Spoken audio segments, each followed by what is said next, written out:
Joining us at Colne Radio here today are Martin Newell, Essex's very own DIY pop genius and poet, and punk legend and co-founder of The Damned, Captain Sensible. Thank you both for joining us. Hello. Hi.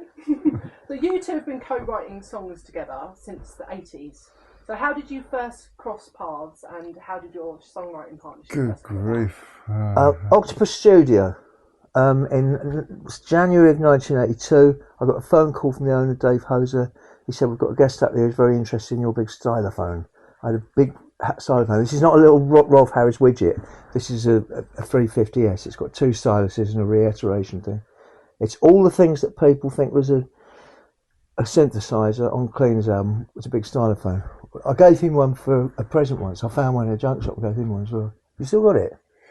No. No, I've lost mine No, as I've well. moved so many times and Yeah. just can't everything around. And we didn't meet again till 86 April when you were in Ridge Farm. Slightly different. Yeah, Thing. big. I thought he'd be working as a country studio.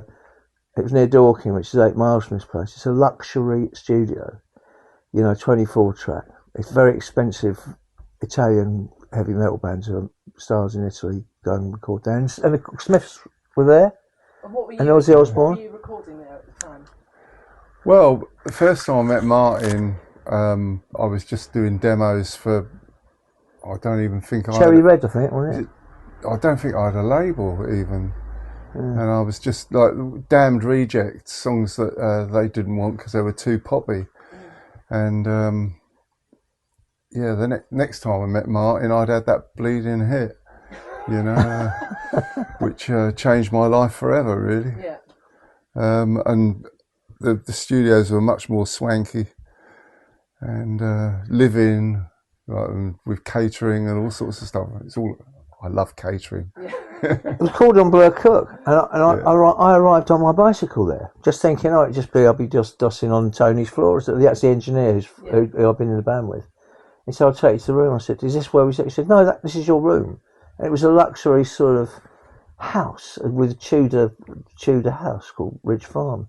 There was ponies and a swimming pool you could go in and things like that. But you had to stop doing the vocals every time a plane took off. It's right next to Gatwick. Yeah. And that's when you started first writing songs together? Yeah, I was summoned there as a lyricist because Graham Gouldman, who's one of my songwriting heroes, had just left in a helicopter, I think. Did he leave in a helicopter? Is that true? It's what Tony Mansfield Yeah, he did, yeah. He left in a helicopter and I arrived on a bike a couple of days. So you could sense that the quality was going down straight away. I had a sleeping bag in a dustbin liner. And I started writing. I just thought, right, where do I start? Because I can just turn the lyrics out. And I started writing lyrics. And after the session, I started going down to Brighton to write with him more regularly. Excellent. And so your band, the Brotherhood of Lizards, was signed to your label Deltic back in the day. So what was it like being label boss for Cleaners for Venus?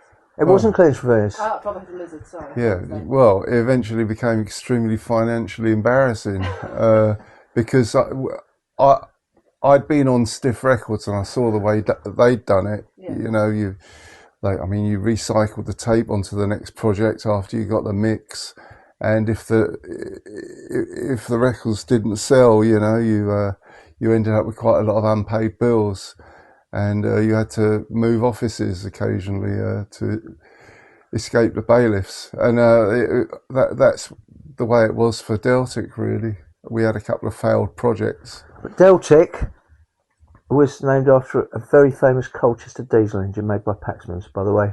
Because I thought local listeners might like to know that. And it's up in the York Railway Museum, the Deltic prototype. It's absolutely beautiful. If you like that sort of thing, of course. Yeah. So you're both sort of part of the kind of do-it-yourself scene, I guess, with the kind of punk and your kind of cassette tape kind of pioneer, Martin. It was an offshoot, I guess, yeah. So when you look back on that, how similar do you think the way that you both had of working was? And you both kind of worked without waiting for kind of permission from the big labels and stuff, I guess. Well, Captain used to demo things at home on the Porter Studio, same as me, except I released mine. He didn't. He had a record label, or usually. we had very similar sort of ethos, and I was amazed to find, because Punks didn't come out fully formed, and I didn't expect this, but I didn't really know where he'd come from musically. When I first visited his house, there's a box, this is possibly Blackmail Corner, and it was just chock full of top grade prog rock. He was a prog rocker with hair down to his chest, the same as me. I was just playing Egg, A Visit to Newport Hospital. Oh, fantastic! That's my favourite. Yeah, we were singing. Well, I was singing along with it. Yeah. And you went on tour together eventually, I believe. I never toured with the Dam, but I occasionally helped him out with the odd thing, like posing in videos. And I was in your backing band for a while. He was in Newell's Alien All Stars. Dave Gregory from XTC, Gary and Captain from the Damned, Nell, and Tiv. And that was the touring party in Japan. There's a picture of them up there, as a matter of fact, if you want to. Is there? Yeah. For the makeup one. Yeah. We look like a bunch of pantomime dames. So do you have any stories that you can tell us from those times, that picture, for instance? Tell me the story behind that. Well, it was great to have Captain in the band, because he was no stranger to the dress-up box. It was the outfit. See, right, one he'd chosen a modern chef outfit, not checks and whites, but proper big black and white checks and things like that. And another time he didn't use the schoolgirl one with us, but there were a couple of similar outfits. You never knew what he was going to take on stage. You kept it a secret. But I was my hero was Dave Hill from Slade and and the bass player of Sweet, who I mean they wore some fabulous outfits, and I mean while I was practicing guitar, I imagined that if I eventually got into a band, it would be something like that, a glam kind of flamboyant kind of thing. And I joined the Damned, and it was like they were all dressed in black, and Brian said to me, "Well, we're all wearing black. Why don't you do something different?" So I saw that as a license to be a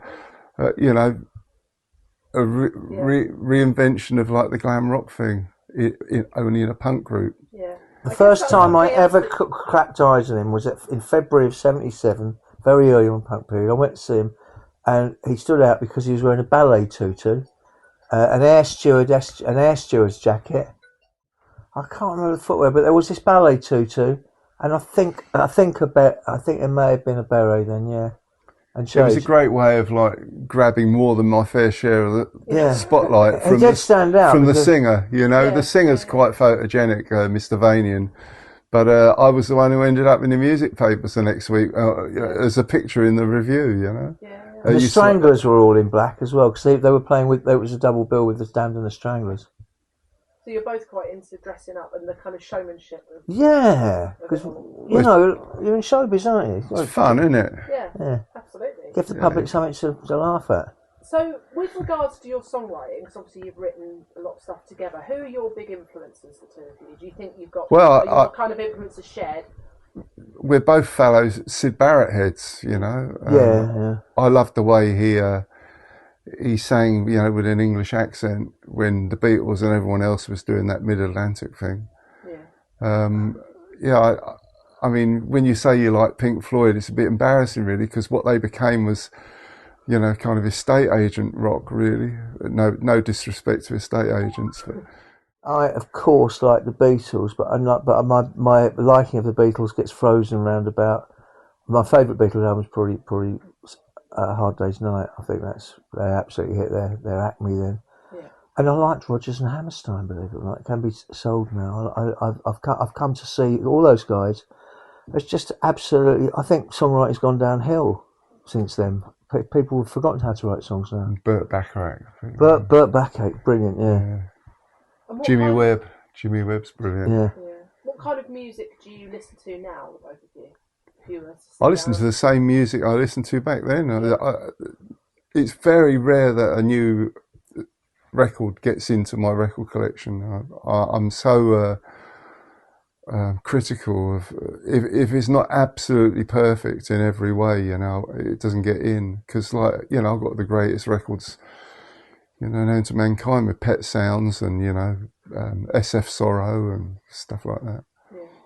What about you, Martin? I listened to a particular album by Ryuichi Sakamoto of Yellow Magic Orchestra because he was a great piano player. Not just music for Merry Christmas, Mr. Lawrence, but other stuff. It's just amazing piano. I just play this one album quite a lot. I do listen to the old stuff. I do listen to all the usual suspects. And of course I run the Oddcast, so I'm constantly on the lookout for new music. And what I do is go around the reels on Facebook, and sometimes some really great music comes up, and I think this should be famous, so I sort of put it on the... It's legitimate, it's all legitimate now, that the power of the record companies and the media, the BBC are spent now. They are sitting on the world's finest archive of music, and they're playing about this much of it, which is a bunch of chart porridge from the last 50 years that nobody liked in the first place. But you can tune in to Martin Newell's podcast 9 o'clock. Yes, you get it on Colne Radio. Every Sunday. You can get it on NCS as well. Yeah, Not your half pop relaxer. figures. Both got gigs coming up, so Captain Sensible, you are playing Well, I don't Castle do- Park this afternoon. Martin, you're playing in London later. I'm playing at Islington Assembly Halls on 30th of September, and there are still tickets for the 5th of October. Cleaners from Venus, me, but it's also got Nell, who was legitimately a cleaner, and also Brotherhood, so we're doing some of that. But we were talking about this. You're quite different, I think, with your. So you enjoy touring and still. I find the travel really exhausting these days. Yeah. But Martin, you're. My hearing's much for fucked touring. these I am a days. studio rat, and I'm just getting to be like what you look at, whatever you look at sort of like old sort of pop singer. But what I'm inside, I might as well just be having the waistcoat, the white shirt, ashtray full of fag butts by a piano, just thinking this might work. I think I will just die writing songs. That's my chief thing that I do. Trying to craft songs that are going to be really interesting in many years to come. I don't know if I've done it yet, but some songs you get one really good song about a year, something you think this will still tear people apart in about. And it's not easy to write a pop song. It's I mean, you could write a rock tune, you know. That's it.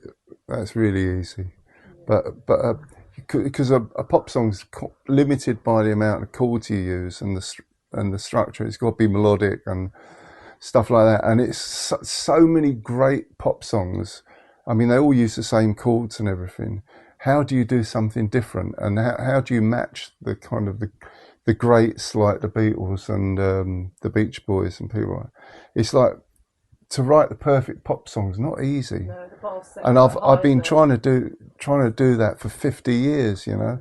I think I got close a couple of times, but it's a never-ending thing that you're driven to do it, aren't you? I mean, I think a talent in songwriting is learning how to spot a mistake you've made and flag it down and think, hey, that'll work. Because when I've been trying to work out a Roger Hammerstein song or some bit of classical music or something, it's not that, and suddenly I go, dang, I think, brilliant, I'm having that, and I'll start a song from it. I haven't stolen anything, I've just made a mistake. Any chance of your songwriting partnership being struck up again? Well, we had on the last but one Damned album, because the last one was a covers album, wasn't it? The last one, Darkadelic, I've got a collaboration on that. It wasn't that it was long a ago. cracker as well. Yeah. Wake the Dead. Wake the Dead. It's like a proper piece of work. Monty's played a blinder on that, hasn't he? Yeah, yes. And I've given him one a few Have months you? ago. Yeah, for now. You got one in a work somewhere, haven't you? What? A tune that it's the one that goes da da da da da. I've got to do some work on that. Yeah. I owe you that. That's You came out with the other album, I thought, oh, that's given me a bit of... It's a contender, that one. Yeah. It's a good one. Excellent. Well, good luck with the future projects and the gigs coming up, and thank you for chatting to us. Thank you. And I've got a new album out, I'd just like to add Oh, yeah, that, go on, called plug it Beryl and yourself. Rough Go Shopping. Yeah. Yes. all Out right. on all your Out on all the normal outlets, yes. My tip for the top, and that's the cleaners from Venus. Beryl and Rough Not Go off. Shopping.